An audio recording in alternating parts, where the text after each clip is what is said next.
Why are we called Negroes?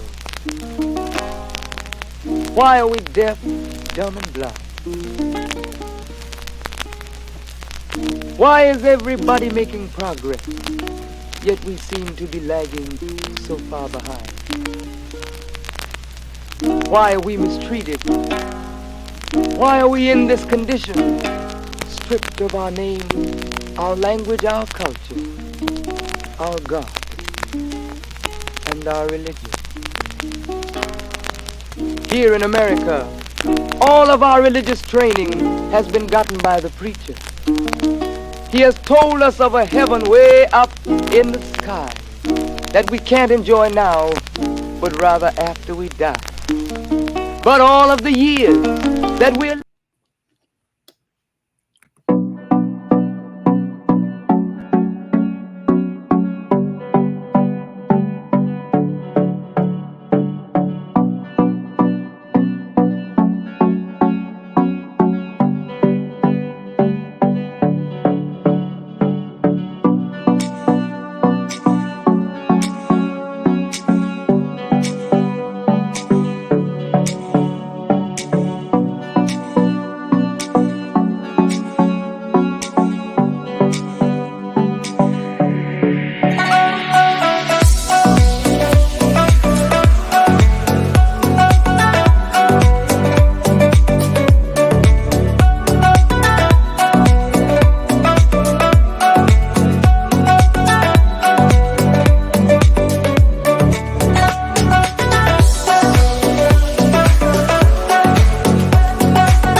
And we are live. Assalamu alaikum. I guess until our sister Michelle comes in. Go ahead and take over, Brother Lau. All right, assalamu alaikum, dear family. As I say to all my Muslim brothers and sisters, and praise the Lord to all my Christian brothers and sisters, and to all my Black revolutionaries from Gawa Black Power, and to all you beautiful, peace and loving people who tune in to Thursday Night Talks. We thank you. We thank you for being with us. And I would say what my sister would say right now. You know what to do right now. You already know to go get your peoples. All right. Powerful program tonight. Go get your peoples. But while you're doing that, make sure you like and you share.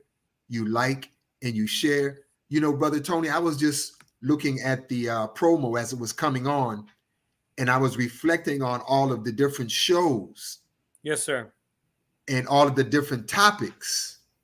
And it said to me, wow, this is a beautiful library to anyone who wants to be a student of freedom, justice, and equality. That's right. It's a beautiful library and so many different topics to go in. So I want you all to do your part. And speaking of doing your part, it looks like Sister Michelle, is that you? The hostess with the mostest is here, brother. Assalamu alaikum. Wa alaikum salam. All right. I got it. It's all right. We Doesn't matter. we got You are the here. glitches.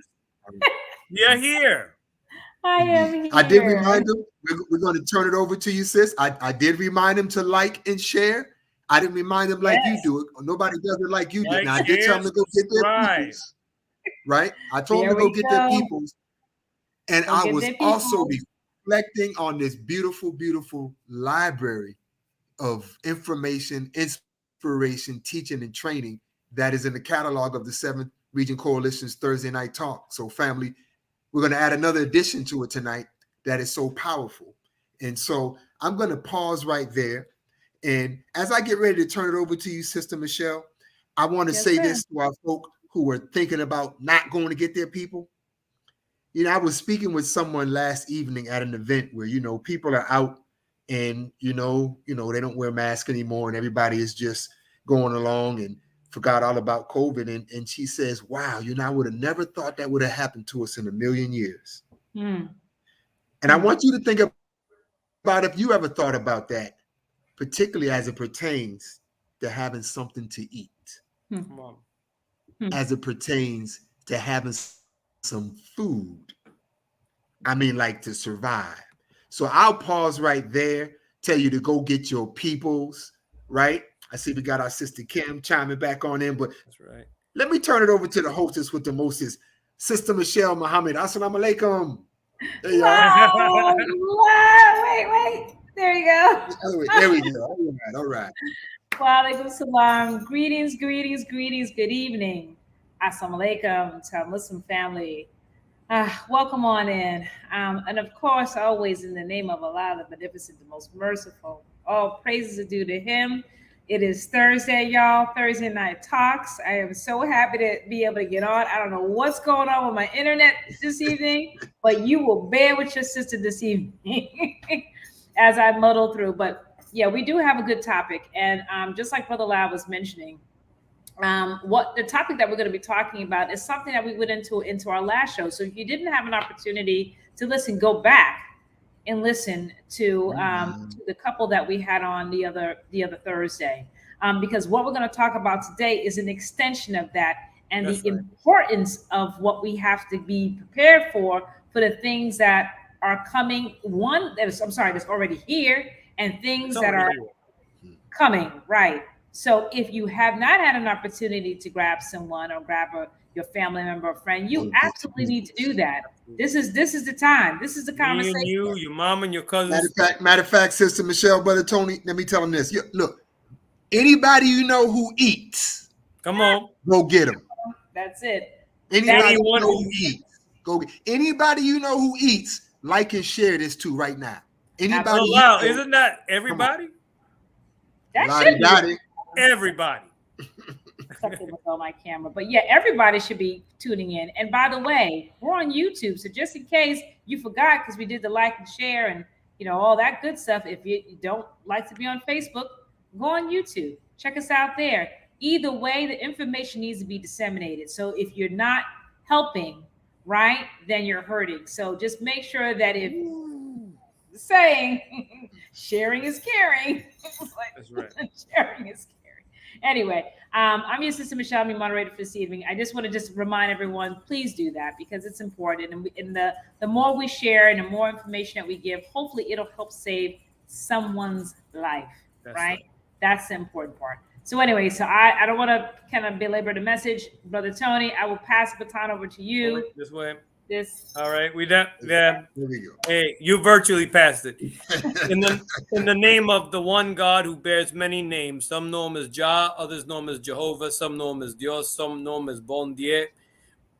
Regardless to the name that you may call God, we urge you to call on God and seek the guidance that you need with whatever religious institution you are gathered with.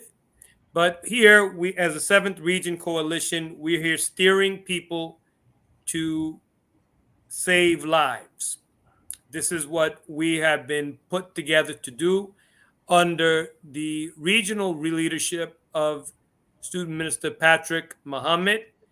And he himself, he assembled us right after the criterion message of the Honorable Minister Louis Farrakhan back on July 4th, 2020. He put us together to warn our people of a experimental inoculation, if you will, which we've gotten so many reports, lo and behold, as a result of taking that experimental inoculation, that's cost lives. It's cost many of us to have health issues. Here, what we're doing right now, we're speaking about the broader issues about saving lives. We are in the midst of an inflation. We are in the midst of a recession, even though they may be calling it something else right now. Well, oh no, we're not in a recession. We're moving towards it. No, it's already here, beloved. And so, what are some ways that we could circumvent? What are some ways that we can get ourselves out of harm's way with all of the experimental food that's in the market? What should we be doing right now to make sure that we have access to good food? We're going to be speaking to our guest today. in regards to the high importance of this topic and what we can do in this hour. Our programs have been powered and have been presented through the 9 ministries introduced to us by the Honorable Minister Louis Farrakhan. This here tonight, we're focusing on the Ministry of Agriculture. Sister Michelle, we could have that wonderful message and breakdown of what the Ministry of Agriculture is. The Ministry of Agriculture is responsible for the development and maintenance of a system of sustainable agriculture to provide wholesome, natural food to the members of society. In addition to food, this ministry is responsible for the production of raw materials required to build good homes and manufacture clothing. Our guests here today are going to be discussing about what they are doing in their community and how it could be an inspiration to us. And so with that, let's go ahead and make way to introducing our guests. Sister Michelle, you wanted me to read the bios? Yes, do it. And so once you're done with the bios, I will bring them up. Excellent. All right. So we have 2 guests here tonight. The first is our beloved brother, Kokai Nosakera, excuse me. He's also known as Royal Star Allah. At the age of 21, our brother attended the first Million Man March. This was back in 1995. It was a life-inspiring moment. He raised his hands to return back to his community and make it a place fit to live. Raised in Anchorage, Alaska, with access to the 5% nation, he helped raise minimum wage statewide 3 times, conducted the Juneau hunger strike in 2012. Brother Lyle, I know you could relate to that. To force state-level Republicans to spend state dollars on the school nutrition program and earned 2 journalism awards with Alaska Commons, a hyper-local media outlet which published for 5 years. In 2018, he relocated to Oregon, where he founded the Ashland BIPOC Sanctuary and is heavily involved in an annual event called the Black Cultural Festival. He currently lives in Eugene and is working on becoming a master gardener. And then the other brother who will be bringing on as well, he works hand in hand with our brother, J.R. Morgan. J.R. Morgan, in his bio, it says, Morganic Roots is a locally owned firm by naturalist Eugene native Arnold E. Morgan Jr. As a boy, he worked countless hours with his father's landscape business.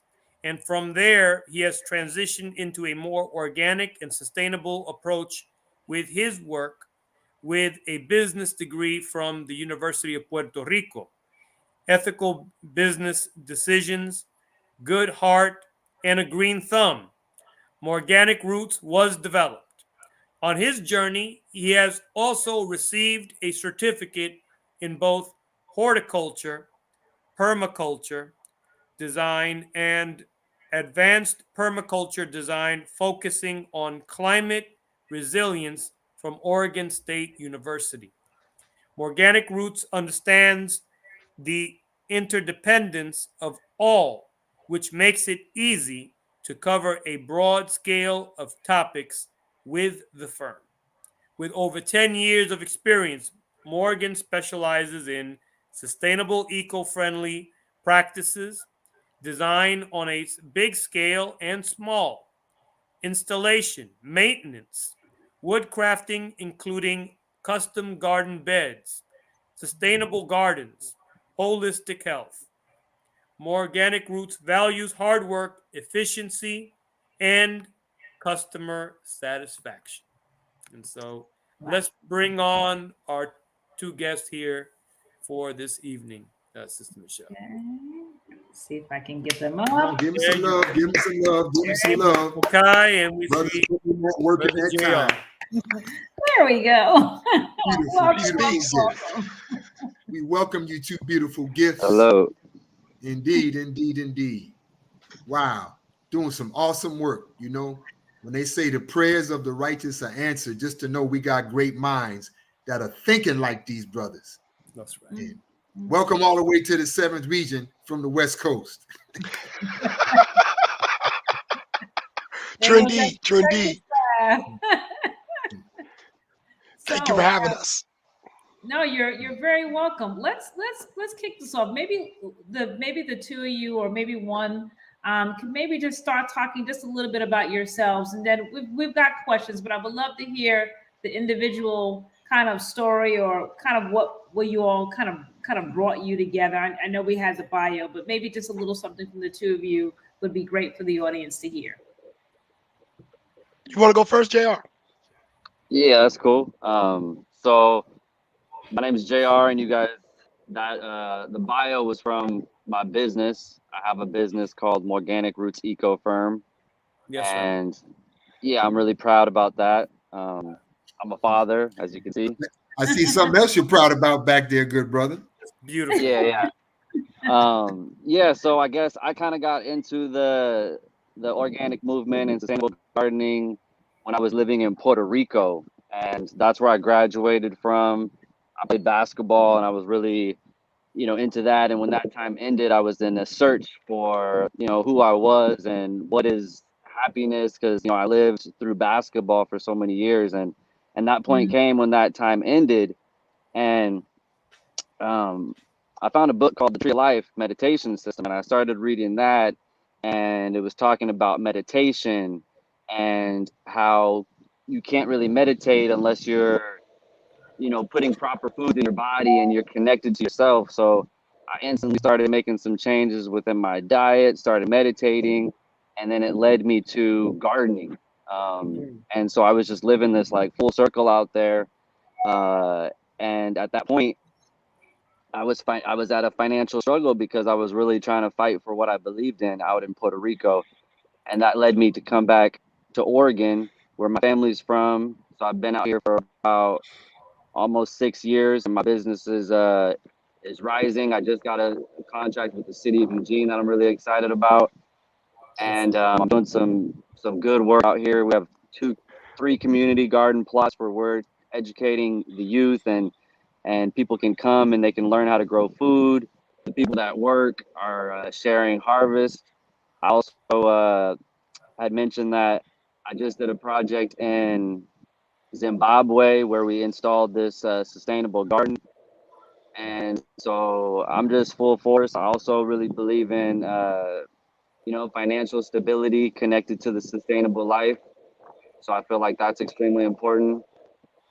And yeah, so Kakai can kind of take off from there. Quite all right. I know JR because of a wonderful Black woman named Talisha Brown called Crowell.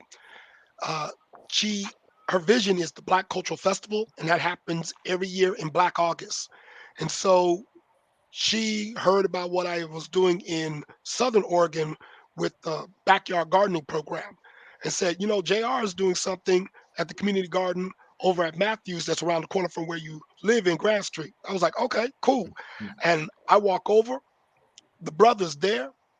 He introduces me to the plots, and with his vibe and him saying, the work he was doing in Zimbabwe, and then, the fact that he's almost he could easily cosplay Emperor Haile Selassie. So it was instant connection on that front, since the right side of my brain is Bob Marley.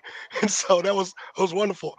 At the end of the street where I'm living, we also have the Ross family, and they're one of the pillars of the Black community here in Eugene, like NAACP getting started, first MLK celebration, Black student unions, and their children are extremely active. And so we kind of recruited Daddy Ross to come over and help. And it's been an absolutely beautiful experience and joy JR is extremely modest, but the brother's got like, 6 inches worth of information that is like on deck at all times. And I've not asked a question yet that he didn't have, you know, reams of information in order to share with you. So I'm extremely excited to be on this particular journey. And the only thing that we really want to do from here is just scale it up. So let me ask this, and I'm so impressive. And somebody remind me later on after we get in depth to ask them about their childhood.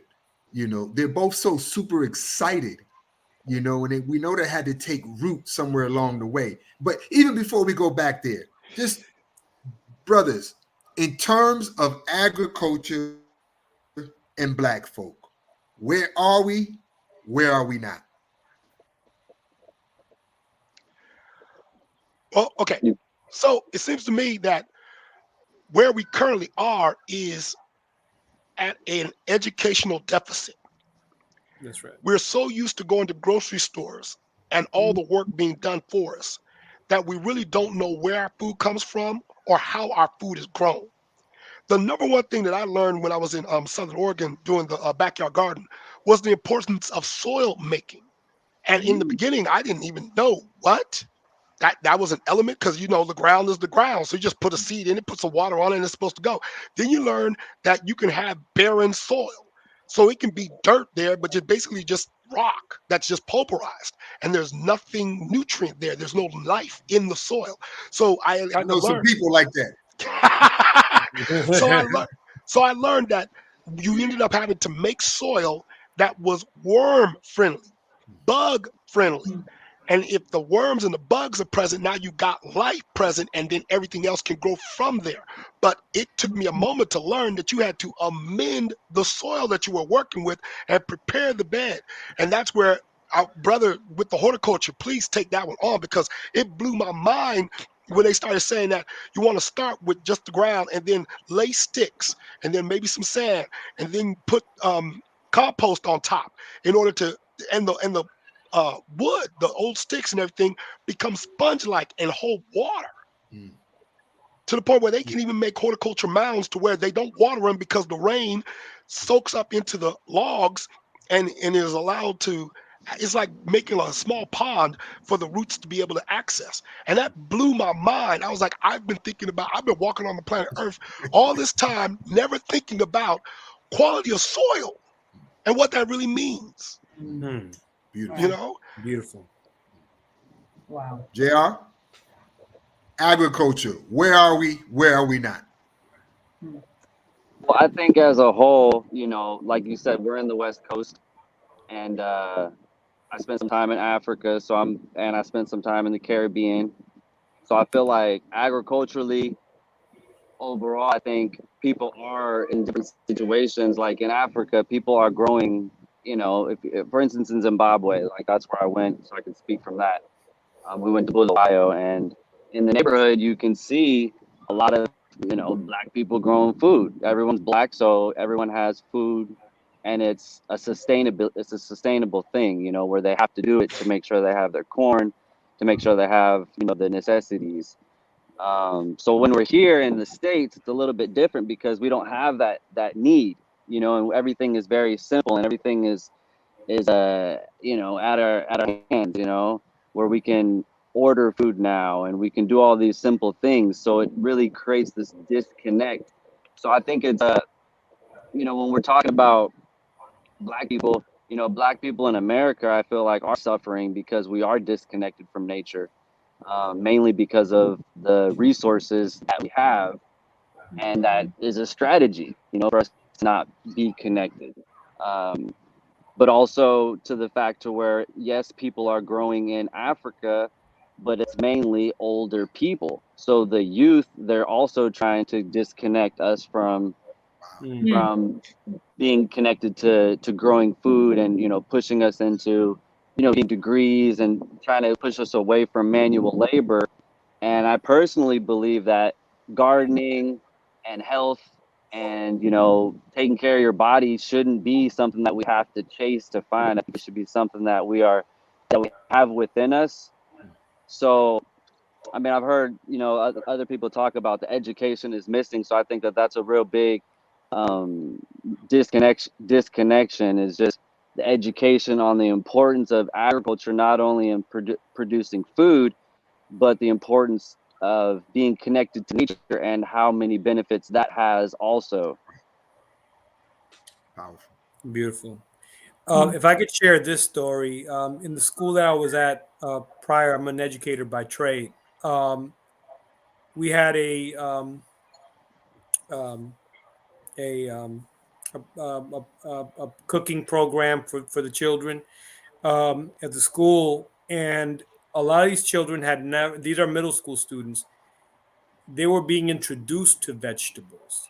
They were looking at vegetables like, no, I don't want to try that. That's nasty.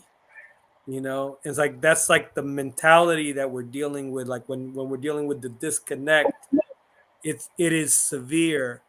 I'd like to ask the question through your work and your intervention in the communities that you're servicing. What type of as our people are really in food deserts, literally, what type of success stories have you been able to establish?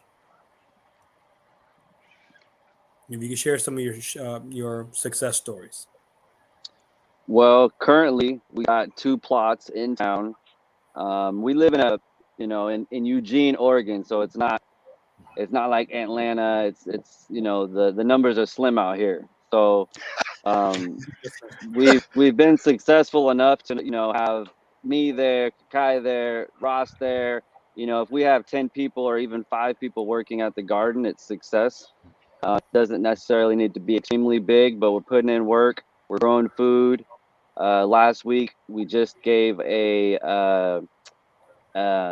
educational class for the youth. We built all these garden beds. We planted them up.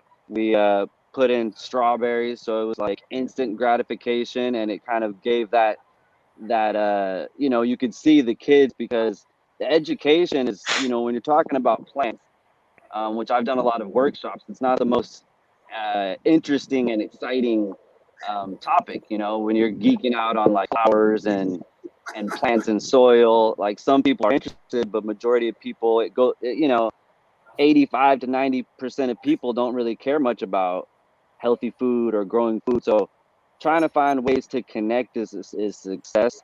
And that was an instance of success, connecting to the youth and then having their parents, be a part of that. One of the most recent things, like I said, when I was out in Zimbabwe, we gave an educational course, and there was about 50 people in the class, which was awesome. And we also planted probably about 15 fruit trees. And so it was like mango, papaya, avocado, bananas, peaches. We also planted some herbs and flowers. We connected irrigation.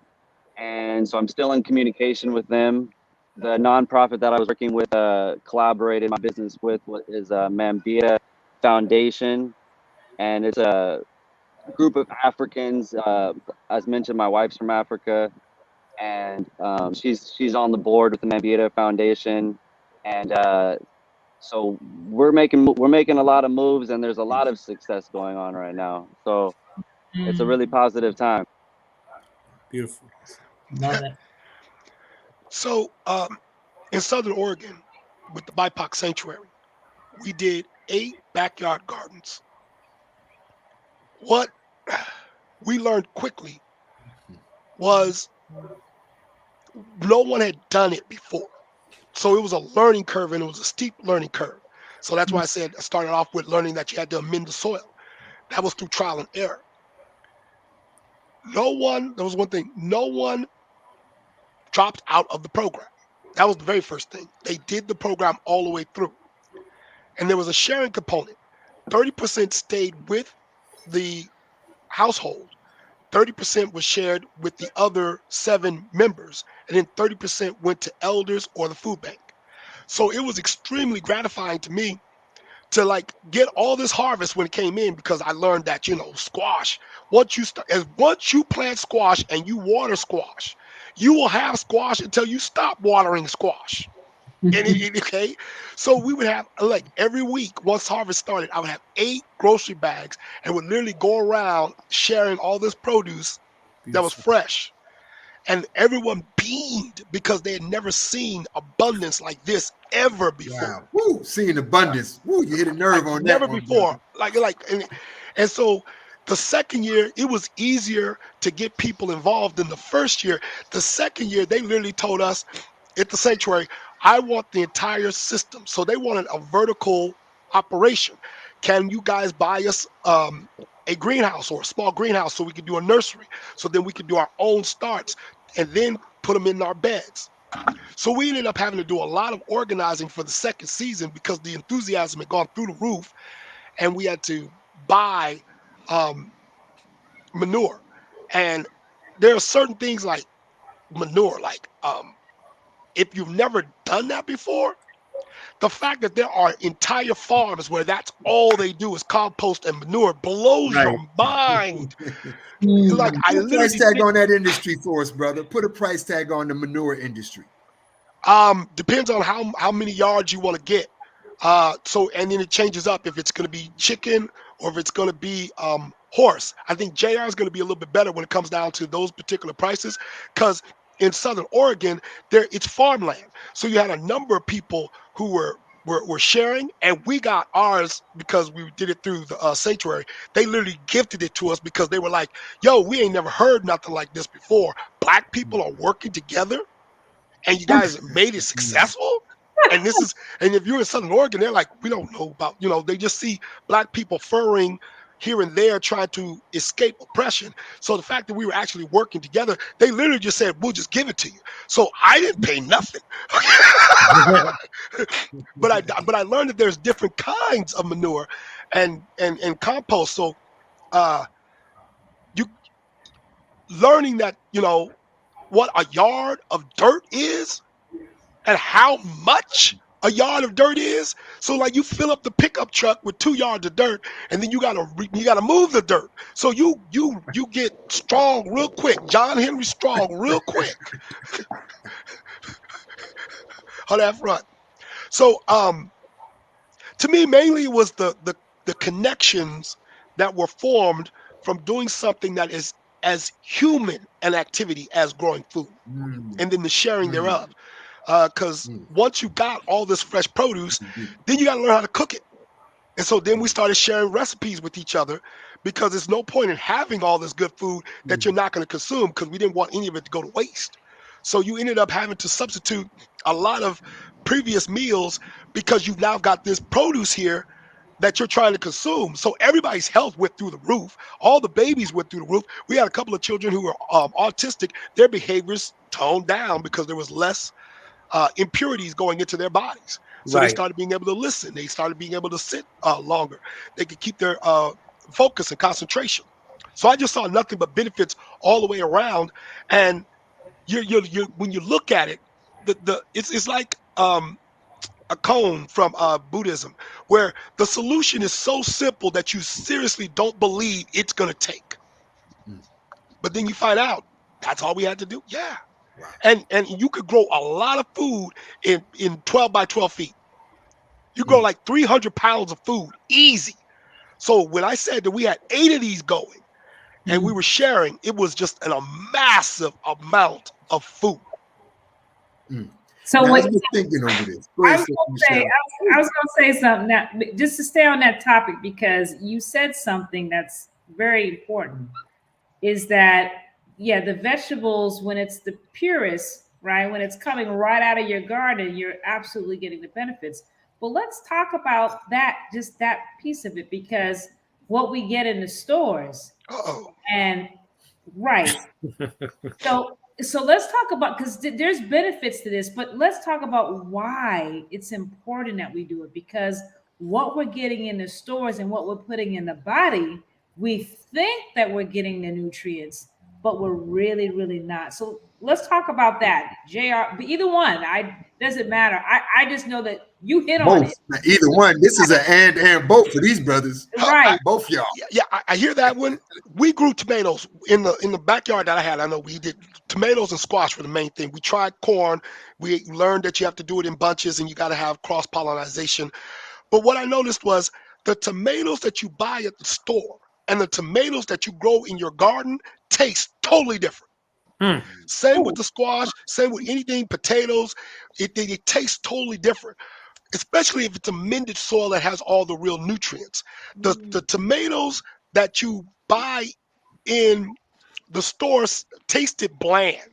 They tasted light. They didn't have any volume to them. But when we were growing the tomatoes, now you actually wanted to eat a tomato, and that's not one of my favorite foods.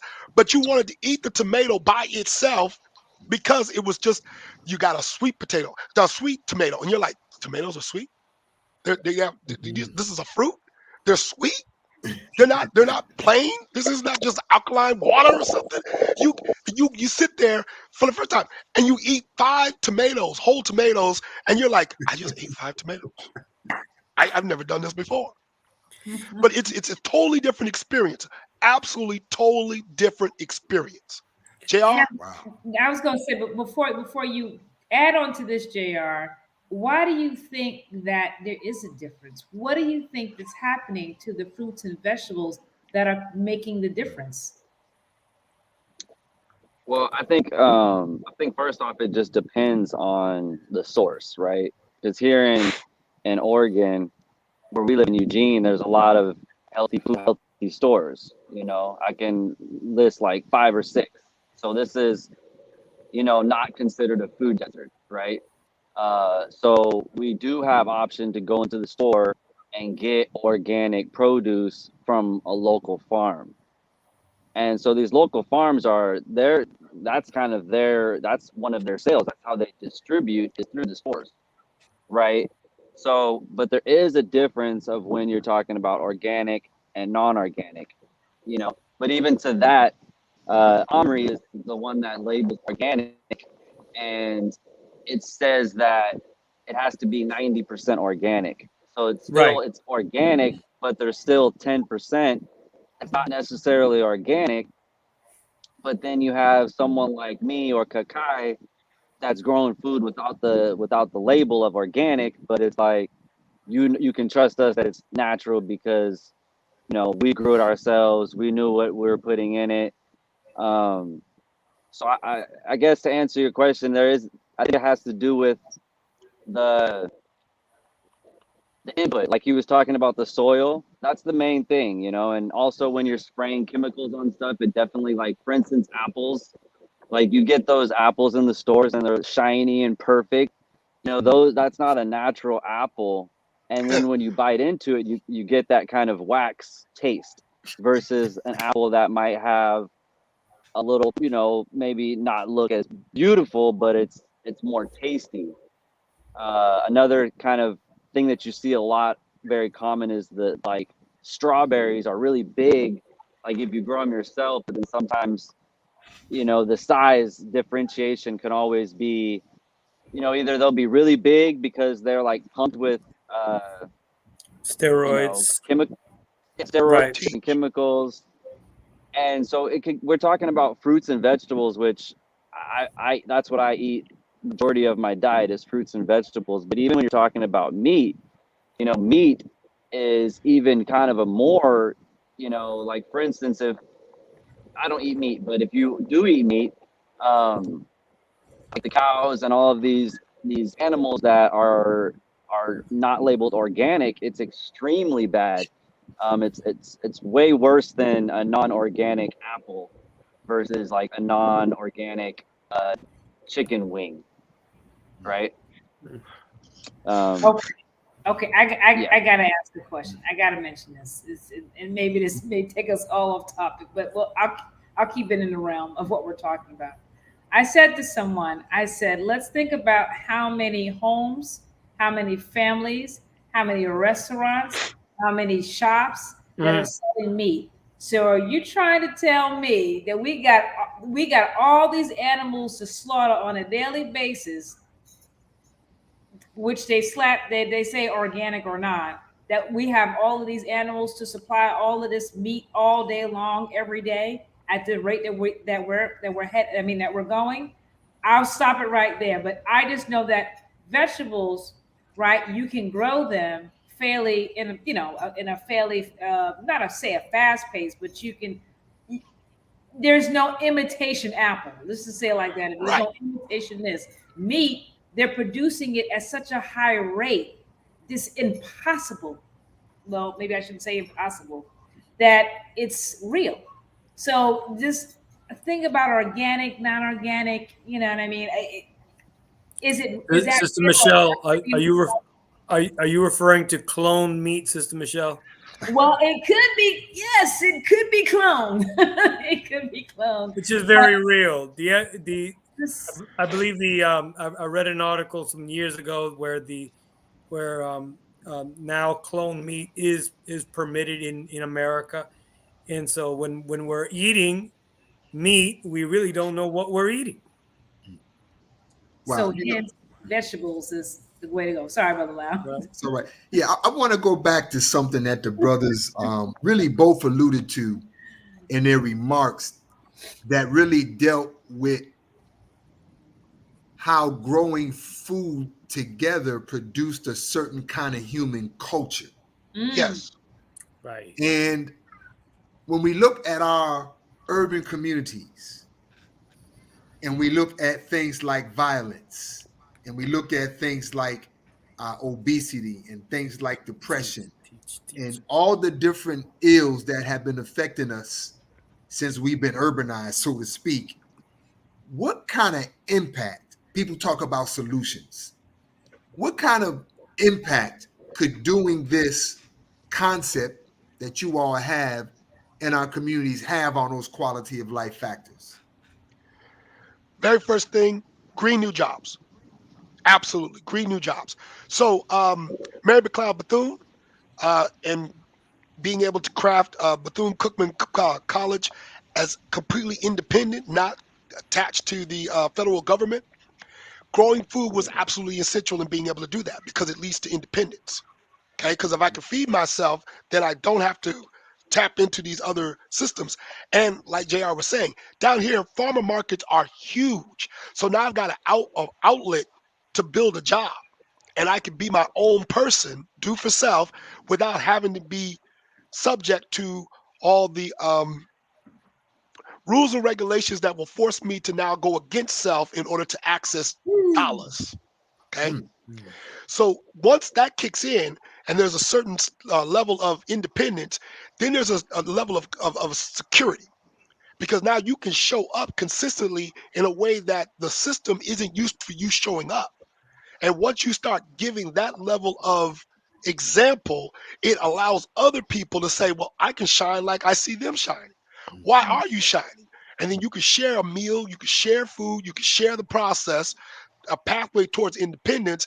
And now that high functioning depression that the great majority of our people are walking around in, blind, deaf, and dumb, that starts dissipating because now they can be in control of self. Because, I mean, in order to be the master of this house, I got to rise up out of this house. And in order to do that, I need to have the material to be able to do so. So if I'm eating crap, like JR was making reference to, now I'm at a low vibration and I can't self-actualize the way I'm supposed to self-actualize because I literally don't have the strength to do so. And then when I say the strength, it's going to start here mentally before it has any kind of outward expression, because thoughts are things. But if I can't generate the thought because I've got so much impurities preventing me from thinking, Dr. Francis Cress Welsing, then you're going to create a door, like Dr. Carter G. Woodson said, to go around the back in order to collude with your own oppression. So it becomes a pathway towards that unity where you can just be your own self without having to compromise in any way, shape, or form. Boom. Y'all heard the mic drop. I know you heard the mic drop. I heard it right there. Right. Right. They are going to pick up the mic, though, but good Lord. Wow. Yeah, so what he was saying. What he said. I just truly feel like on my journey of, holistic success, sustainability, you know, trying to connect to my life, myself, my mind, like trying to be my higher self in this life with all of these lower instincts and all of these different things going on. I feel like I saw a lot of time the things that I do were labeled as white, as being white. Like for instance, you know, oh, you're white, like you're doing, you know, yoga or meditating, or you're eating salad, or you're doing this. And it's like my own family, you know, would be looking at me. You know, I had some run-ins with my own father about this, you know, and I had to stick through and just like know that, you know, I know what it is right, and I know that it's not. This isn't a white movement. You know, this is a movement for everybody, and no matter your color, but especially Black people need to get on this, because this is something that, you know, me and my friend, we say like, you know, $100 outfit with a dollar in your stomach. You know, like you got the Jordans, you got the Wait, Gerald, the sound just went out real quick. The sound went out, and some It people happens every missed now and that. then, Jay. Right? You said 100 what with a dollar what? I said $100 outfit with a dollar in your stomach. Mm. Oh, Lord, You know, and what I mean to like kind of go into it is like, you know, we'll have Jordans, you know, we'll have the nice, you know, gear and the nice earrings and stuff. Right. We're eating McDonald's, right? And you know, it's totally fine to look good and be fresh. I mean, there's nothing wrong with that, you know. But that's why I'm trying to promote holistic success, to where, you know, finances and, you know, having, you know, if you want nice things, you can have nice things, but you could also, you know, take care of your mind, take care of your body, you know, by, you know, the things that you put in your mind, the way that you treat people, the things you put in your body, you know. It definitely makes a difference for sure. We have to ask ourselves a question: are we worth it? Uh-oh. And if we're not truly exercising that idea that you just expressed, JR, just prioritizing our health rather than looking good, but how are we doing internally? We're suffering. So I tell you what, really, though, we won't be suffering too long if we allow these brothers to have access to the resources they need, that we can duplicate this. So I'm going to visionarily wise right now gift you all the millions and billions of resources that you need. How do we duplicate what you're doing across America and our communities? Well, I don't think that you need masses of people. I'm operating from the premise that all I need is 5 out of 100. And if I got those 5 who can maintain their mental fortitude, then they can provide the guidance. So if we did 8 backyard gardens, it literally, we just take the 3 pages that we mapped out of that plan, and we just basically go around systematically to every school. I would like to work with schools, because schools provide a community that's already there. And I know lots of people say that they don't have access to community, even though they're in the midst of a community and benefiting from a community. So we start with a school, and the PTA or PTO passing out the 3 pages of instruction. Then you give somebody who's going to be a foreman or foreperson, and they just go around and act like, you know, the organizing grandmother, making sure everybody's doing what they're supposed to do when they're supposed to do it. And there's abundance that starts kicking in, you know, within 120 days, 160 days, you start seeing the produce come in. So then once that you get that satisfaction, once you get the babies working on their strawberries, because strawberries come up real quick, and they can actually eat the strawberry, see that it's a different taste. Now you get their buy-in. So it becomes easier to do it the second season, the third season. By the 4th season, they're walking around saying, okay, they're planning it out themselves, because at some point they're going to take the ownership that they can do this on their own. Or when they relocate to another community, they bring those 3 pages of instructions and then begin organizing. But we don't need like the masses of people to all of a sudden become organizers. We have enough within our community at the present moment. Right. Because we tend to do that. We get to see like the big corporations, so you got to think that you got to be the big corporation from the start.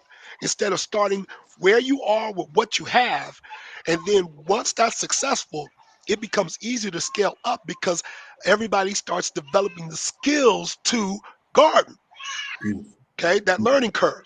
So with the millions of dollars, I would spend most of that on soil making, on compost farms, because without that soil, you can't do anything. Okay. The second thing would be bees, and create aviaries and have the babies learn how to care for bees and cultivate bees. I think Manny Allah is in Denver, and that's one of the things that he is real big on. Is he's a beekeeper. So to me, those become the two biggest things: soil making and beehives. Because between those two things, you've got just about everything. You could go to a place that's concrete jungle, pull the concrete up, amend the soil, put some bees there, and in 2 years, we've got abundance all over the place. Brother Kokai, we had Brother Elia Rashad, a student minister in the Nation of Islam. Guy, what was it? Some months ago, Brother Lyle? Yes, indeed. Go back to that beekeeping show there for me, because it's all full circle here on the 7th week. Yes. We lost JR. Hopefully we'll get it back. Hopefully we'll get it back. I have a question for Kokai, though, because I see how passionate you are about this, my brother. Like, I was about to so good. I'm after you, Brother Tony, because I got a question for Kokai. I have to defer to you, Sister Michelle. Go ahead. No, I mean, well, One of y'all better ask the question. Go ahead and ask the question, Sister Michelle, and then I'll ask my question. I was gonna say I was seeing the excitement, but my thought was, I was like, wow, we're taught or wired to think that this is difficult. I hear you, and I hear the excitement and the idea of the babies and growing, but I'm thinking, how do we combat this mindset that we have that makes us lazy in our minds and says, oh, it's too hard. I'll just, you know what? I'm just going to drive to the store and go get some peppers or some eggplant or some onions. Like, this is way too much, because we just been wired to think that it's just so difficult to do what you're saying to do. And I know it's not difficult, but we're so wired to be so dependent. So that excitement that you have, what suggestions would you have to help us shift our thinking? I mean, I hear it, but you know how it is. I think I get what you're trying to say. Yeah, I think I get what you're pointing towards. Well, if memory serves me correct, because the left side of my brain, I like to say, is Minister Malcolm X, the right side of my brain is Ross Bob Marley.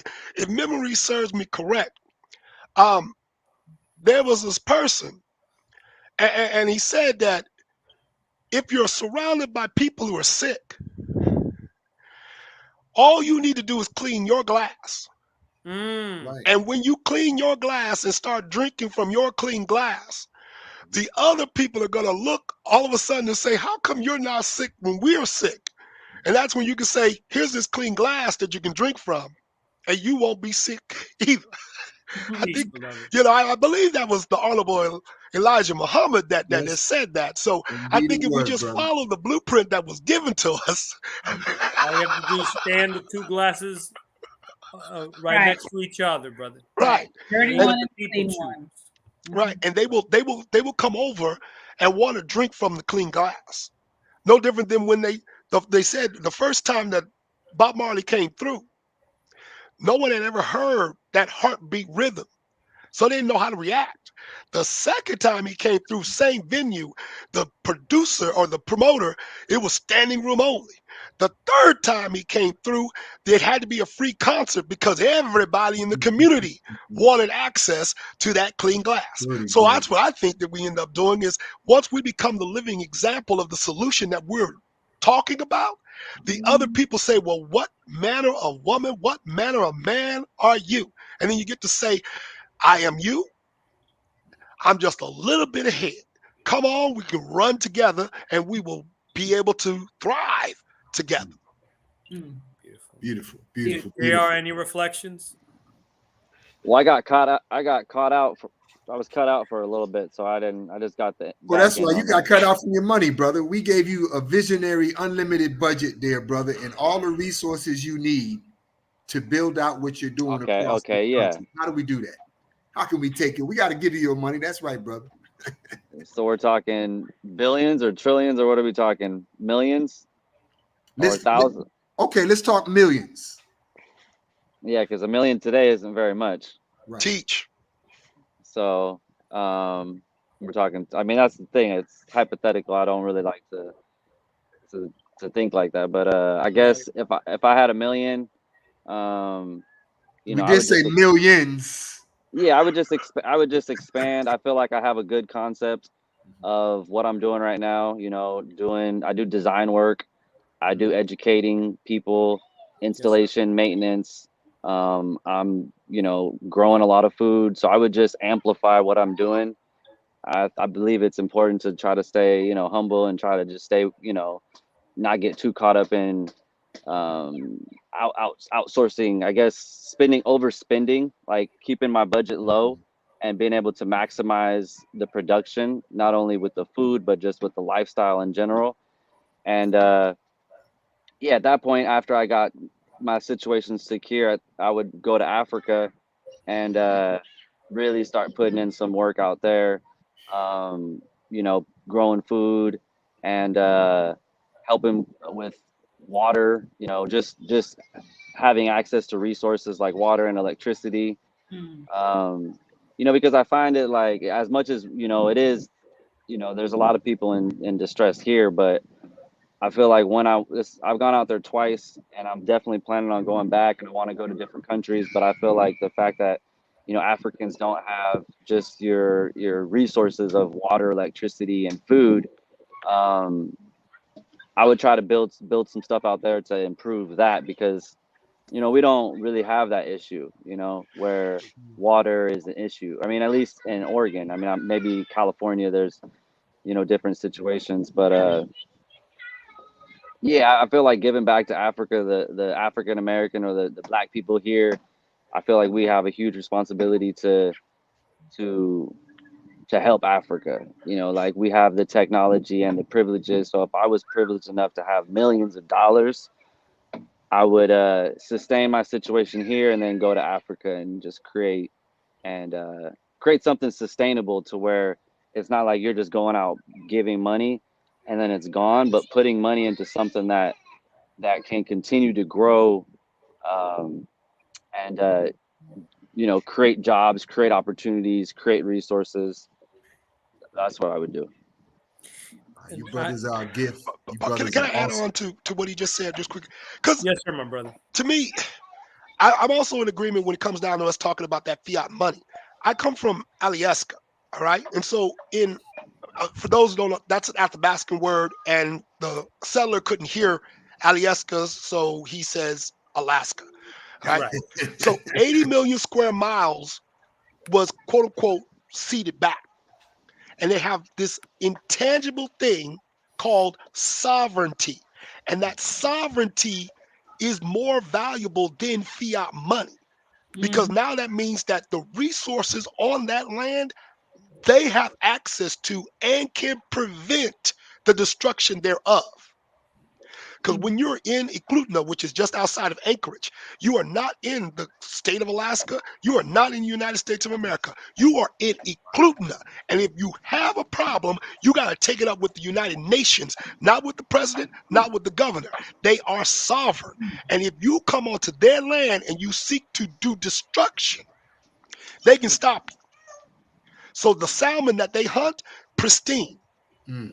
You get what I'm saying? I mean, they literally, the stuff that they're eating is not, it's the same as it's been for the last 10,000 years. Right? That is such a source of wealth that we don't really talk about, which is the power to be able to maintain the earth the way it is. I'm gonna hold off on my question for right now, brother Kokai. There is a very interesting question here posed by Sister Kim. She asked the question. So my question: where can one grow his or her garden who is currently residing in an apartment? Oh, If Jr. Do you work with aquaponics? Not much, no. Okay, I do have a friend in Southern Oregon. He does work with aquaponics, and if he uses fish, okay, but you could do a vertical garden, which you take a side of a wall and you go upwards. And you create shelves and you create the space where you can go upwards. And if you get a pump, you can literally circulate the water and keep fish at the bottom, which you feed in order to provide your nitrogen. And you can circulate it, and with 12, what 6, 7 feet and 4 wide, we can come through. We can build it. That's basically what it gets down to. We can build it. There are processes that we can use that are very practical, but it's very possible inside of an apartment. The issue is going to be the improvement in your air. It's going to be the smells and how aromatic it is. You're going to have people complaining about the fact that you're happy because you have organic growth and life in the apartment. There won't be anything negative, but when you're surrounded by people who are walking zombies, then they may start just looking down on you because you got this clean glass. So that'll be the only downfall from it. But we can work within an apartment without it really skyrocketing your electricity bill or anything else on that front. Okay. Let me say this real quick. Sometimes I got to break it down the real kind of way, fellas, and I just got to say it like this, right? Let me tell y'all something real quick. MacGyver, James Bond, James West ain't got nothing on these brothers right here. James West. Wow, man. Whoa. Man. You went back in the day. To add to this question, leave it to Brother Lau. to add to this question, I have a question about pottery. Sister Kim asked, how can you grow a garden? Like if let's say that you have a balcony in your apartment or whatnot, would pottery could that be feasibly used to develop a little garden right there in your balcony?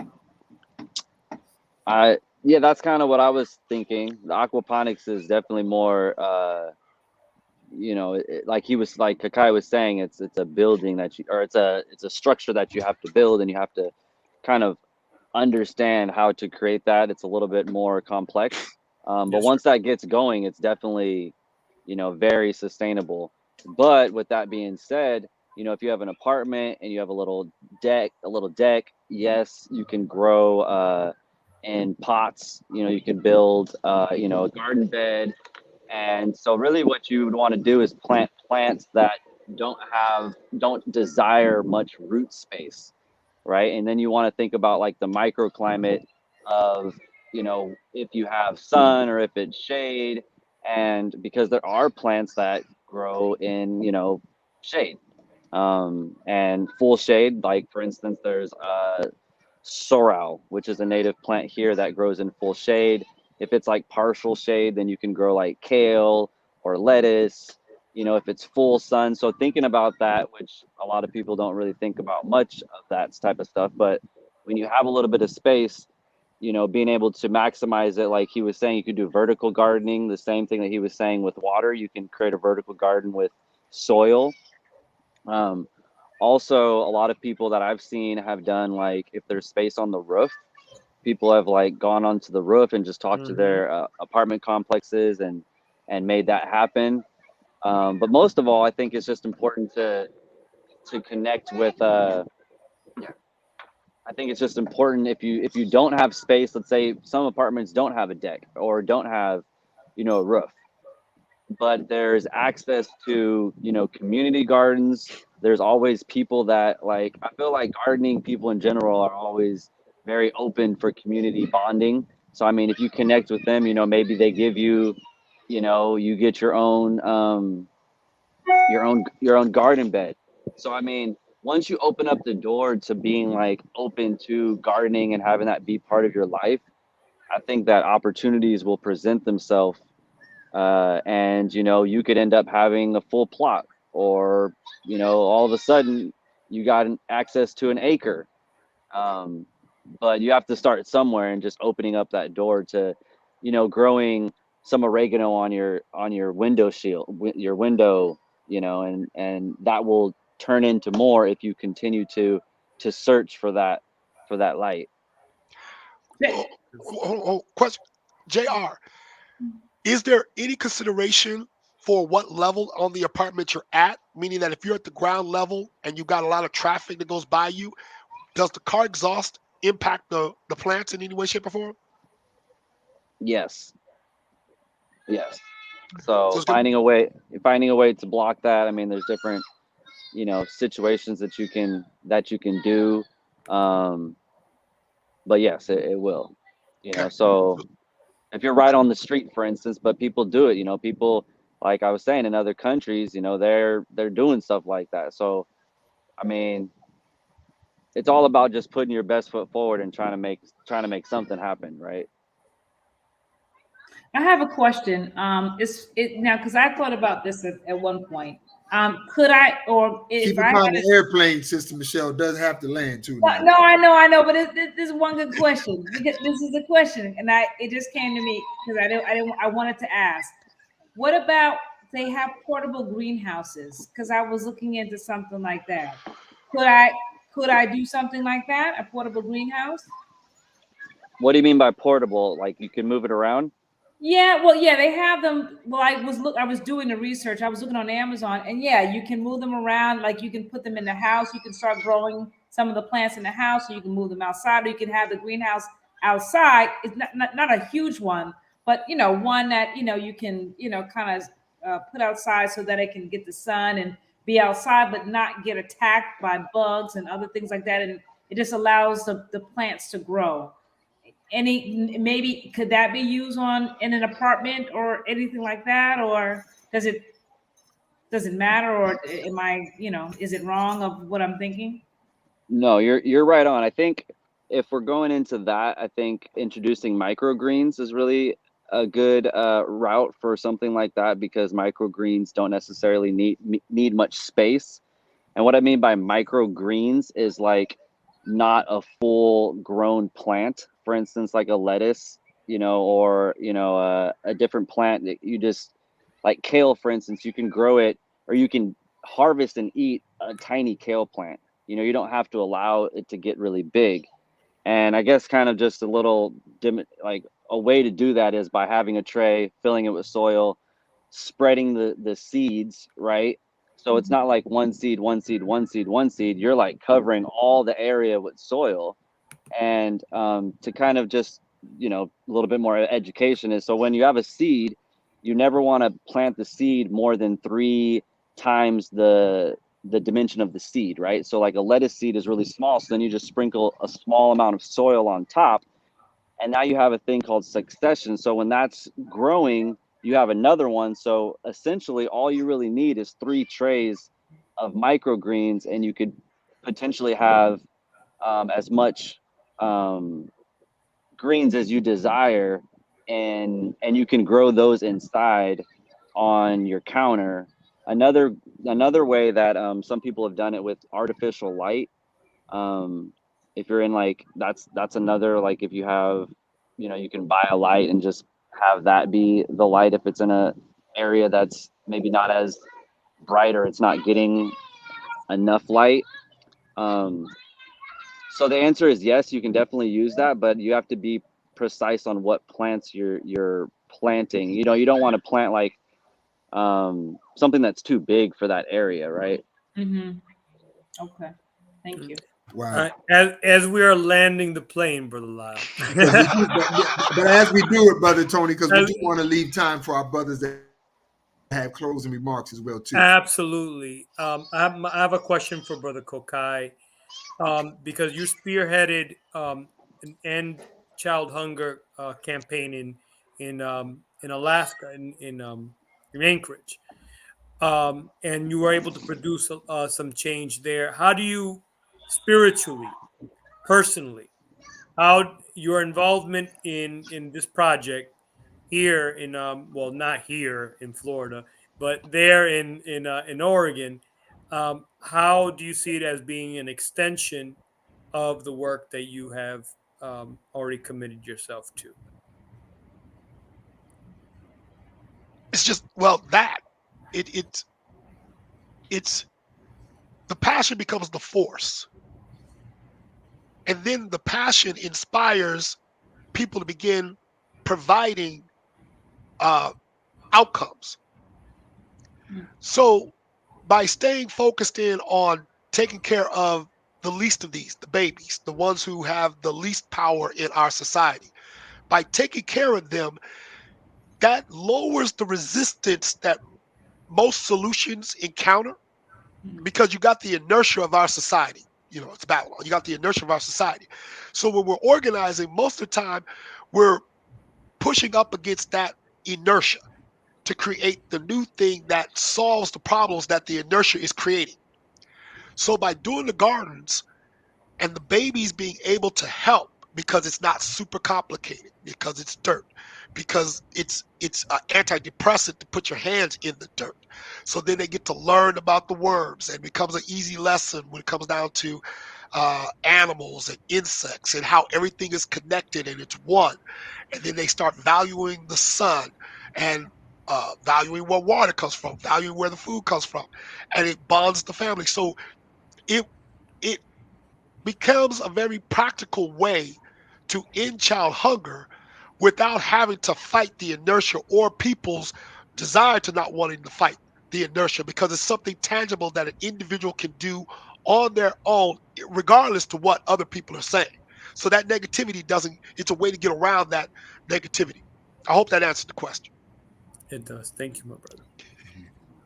And so if I may, brothers, I do want to give you all an opportunity to have closing remarks, and I only have one request in your closing remarks. And I must say very quickly, what stimulated the request that I have is when I listen to you, brothers, when I feel your vibration and your energy and your spirit and the cast of your vision, I know that there was a making in that. And whether the making was with parents or whether the making was with mentors, we're in the business of growing human beings too. And just as beautifully as you all have helped to grow those gardens, you helped to set a framework to how to grow beautiful, strong soldiers like yourself. And so in your closing remarks, if you can just touch on whether it was a parent or a significant teacher or trainer that helped guide you and help mold you, and to the parents who are listening, understand that we all have to be that to each other's children. But in your closing remarks, if you could do that, my brothers. Go, JR.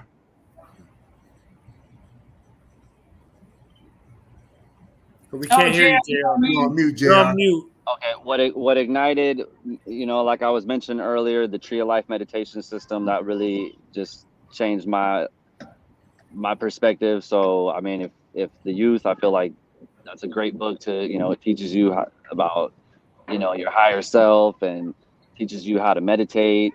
And I feel like meditation was a really big guide. Also, Dr. Sebi, when he was alive, he was, you know, I felt like being a healer was something I wanted to do. He made it seem like it was cool when I was young. And so I was really originally, you know, into healing and into nutrition. I became a nutritionist. And on that journey, you know, so, you know, Dr. Sebi, we had mentioned Randy Ross, another gentleman here, but honestly, the plants, you know, the plants have been the main motivation, and just being able to connect with them and learning from the plants, and then seeing how many opportunities have presented themselves by just staying connected to the soil and growing plants and just trying to just spread positivity. You know, I got 2 little kids. My wife's pregnant right now. So, you know, opportunity and finances are extremely important. And so that's also been kind of a motivator, you know, of trying to create security, financial security, but also sustainable security. And I guess my closing remarks would just be, you know, it's important to be about it versus talking about it. And, you know, so I respect the fact that we are talking here, but I hope that everyone, you know, looks at themselves individually. And that's all we can do, you know, is look at yourself, you know, and see what you're doing. And are you growing food? Are you eating healthy? Are you treating people good? You know, and I have to do the same thing to myself because I'm the only one that can judge that of how I'm doing. And so everyone kind of has to connect to that. And also whoever is open, you know, I'm in it. So my website is morganicroots.com. You can connect to Kakai, connect to me. We're doing things. So, you know, Tony, Michelle, and brother Lyle, I appreciate you guys taking the time. Appreciate you. I'm open for collaboration. So, I mean, if you guys have any other opportunities or whoever is watching, it's Morganic with an M, MORGANIC. Organic. That's right. Yeah, Right. morganicroots.com. So, you like don't I see said, the entrepreneur playing that there, brother. that Morganic with Morgan, brother. yeah. So Classic. you gotta be. So all I'm saying is, you know, reach out. You know, I can come out. You can come here. We can make something happen. But we have to do something. You know, just talking is great, but the action is what really is important. And that's why I have a lot of respect for Kakai, and that's why I'm supporting him because he's a man of action, and he's never. I've only known him for a few months, but he's always been on time and hardworking, and we've been getting a lot of stuff done. So that's all I got to say. Beautiful. And JR, before we go to Kakai, who's the author of the book that you mentioned?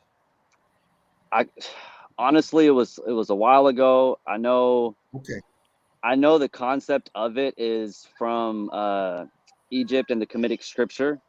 So what they did is it's a famous dude, but he translated the Kemetic scripture from Egypt.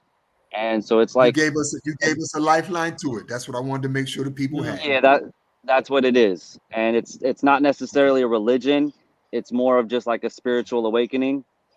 And yeah, so Kemetic scripture is also that's it pretty much. And you could probably find it from different authors, but it's definitely consciousness for us, that's by us, for us, you know, for us to learn from and to you know, because I guess another closing remark is they've tried to steal everything from us. That's you know, right. and it's proven that, you know, everything is from Africa and everything is by us. And so, you know, spirituality, they try to go, India and all these other things, but it's like we are the creators and we have this higher power within us. So, but it's up to us to tap into that because the disconnection is real. That's right. Beautiful, brother. That's right. Beautiful. Beautiful. Mm-hmm.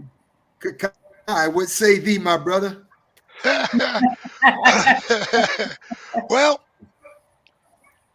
being born in Alaska, I'm like the second wave of the migration out of the South. My family is from Louisiana. Wow. And Anchorage, I grew up in the 70s in this very magical time, and I didn't know how magical it was until I left Alaska. Okay. So I remember being a child and I would go to assembly at Fairview Elementary and they would tell us, we have someone who's very special here. And I'm like, okay. And it would be Mahalia Dickerson, who was the first Black lawyer ever in Alaska. And her better friend that she would bring up every year to visit her ranch was named Rosa Parks. Wow. John Parks, who was the unofficial mayor of Fairview, we'd go down the street, we'd pass old man Parks' house, and I'm like, Daddy, yeah, that looks like Muhammad Ali. And he'd go, because that is Muhammad Ali. And then my father, similar to you and Brother Tony, he was a part of the first resurrection.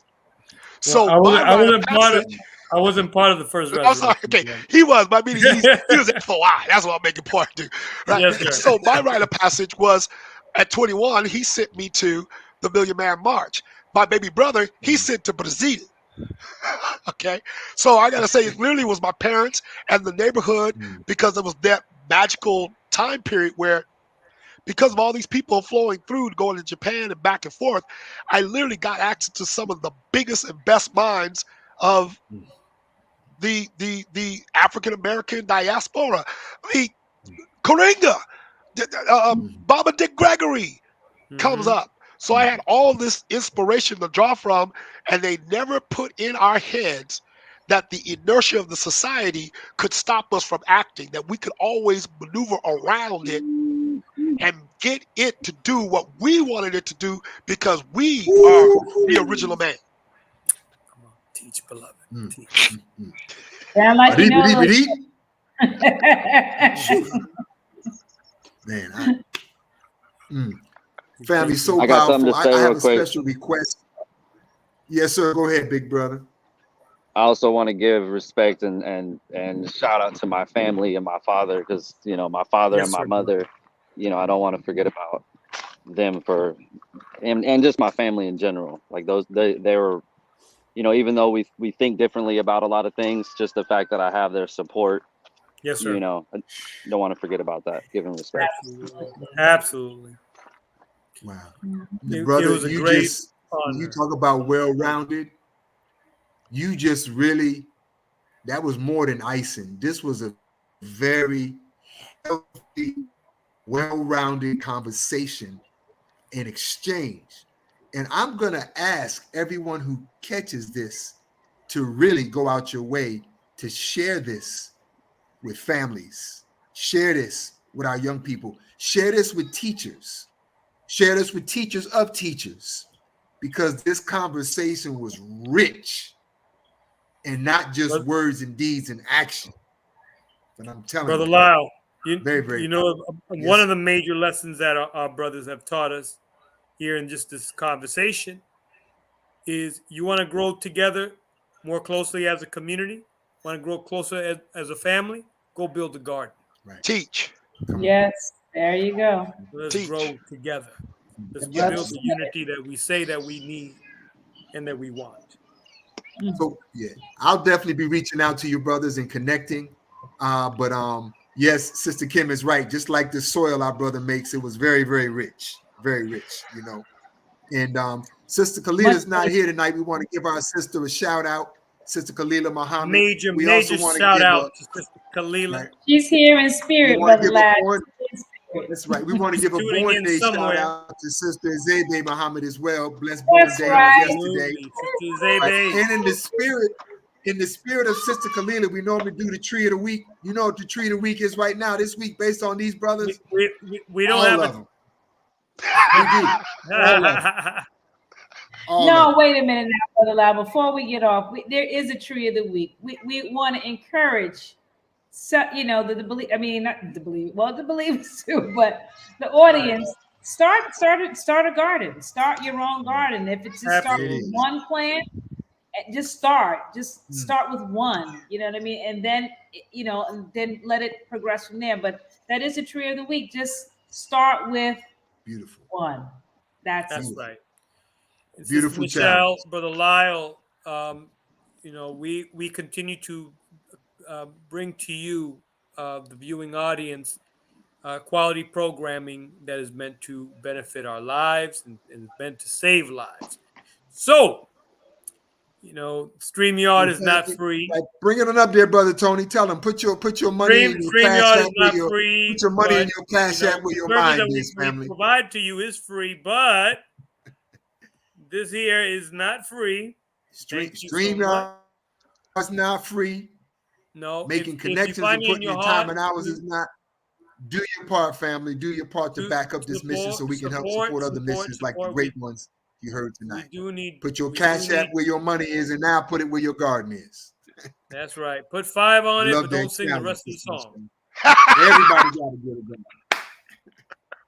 Oh my gosh. So look, family, with that, we always like to say that we're not a clique, we're not a gang or Throw your setup, Brother Lyle. We got a 7 Reasons Coalition. Much love and respect, family. Anyway, thank you so much, you all. See you next Thank you, Thursday. family. Have a wonderful evening. Peace, family.